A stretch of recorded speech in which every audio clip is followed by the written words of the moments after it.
Good morning guys. Ngayong araw meron tayong bagong pasyente, no? Isa na kayo sa ambulansya kasi bigla na lang daw itong hinimatay sa takbo. So ngayon, imbestigahan natin kung ano ang naging kaniyang karamdaman.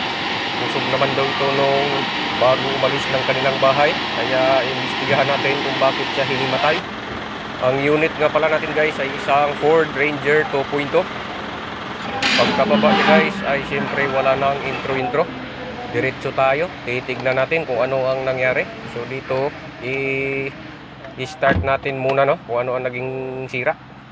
So ngayon guys, hindi na siya maka-start, no, dahil sa kanilang pagpupumilit na paanda rin ay nag-weak yung ating battery. So papalitan natin ang battery muna guys, no.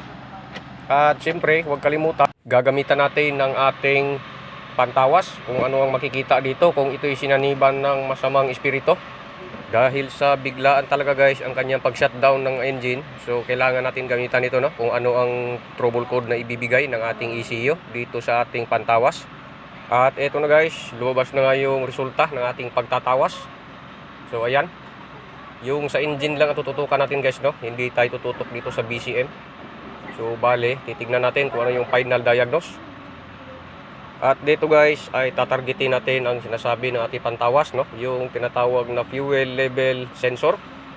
Yun ang nag-alarm, kaya pala walang gauge ng fuel. So malamang doon ang gagaling ang problema. So code 0640. Try natin. Dito guys ay pinatanggal natin yung fuel tank. At nakita nga ng ating inassign na magbaba ng tangke. So dito nakita yung wire galing fuel tank papuntang ECU. Nagtampo ko naman kaagad. Wala yun. So, yan, kaya walang fuel indication doon sa dashboard kasi naputol, gawa ng kinain ng daga. So dito ang gagawin natin ay tatanggalin natin yung tangke para madali ang pag-rewire. Kung makalipas ang ilang minuto ay naibaba na nga ng ating tropa, tayo naman ay sasalakay na rito sa wiring na pinagpuputol-putol ng daga, no? So sinagad talaga yung isa guys, no? So bali, dalawang wire ang naputol, tatlo lahat, no, hindi lang nga natuluyan yung isa. So gagawin natin dito, ayan, dudugtungan natin ng panibagong wire para mag-connect siya ulit at doon natin malalaman kung yun lang ba ang naging problema. So makalipas ang ilang minuto guys ay ito na, tapos na nating idugtong yung ating wire, ay ipapakabit natin ulit yung ating fuel tank para magkaalaman, no? Dahil sa wala naman tinutukoy iba yung ating scanner or pantawas, ito lang talaga, no, yung kanyang tinuturo, wala siyang tinutumbok doon sa harapan. Kaya dito lang tayo nag-focus guys, no? So yan, makalipas ang ilang minuto ay naikabit na, ay moment of truth tayo, no? So dito guys, makikita natin yung fuel tank. Ewan ko lang kung klaro dyan sa inyong screen, gawa nung napakalakas ng kanyang ilaw, no? So yan, nakikita natin full tank.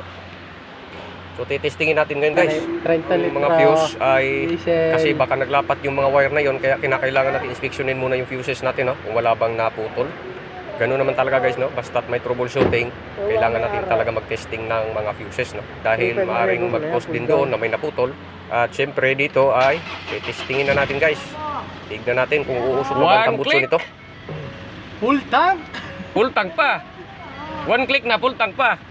At dito ay nagdadaldal si Carryworks na full tank na daw at one click pa. So parang natsambahan na natin ang problema guys, no? So ayan, maandar na po yung ating engine.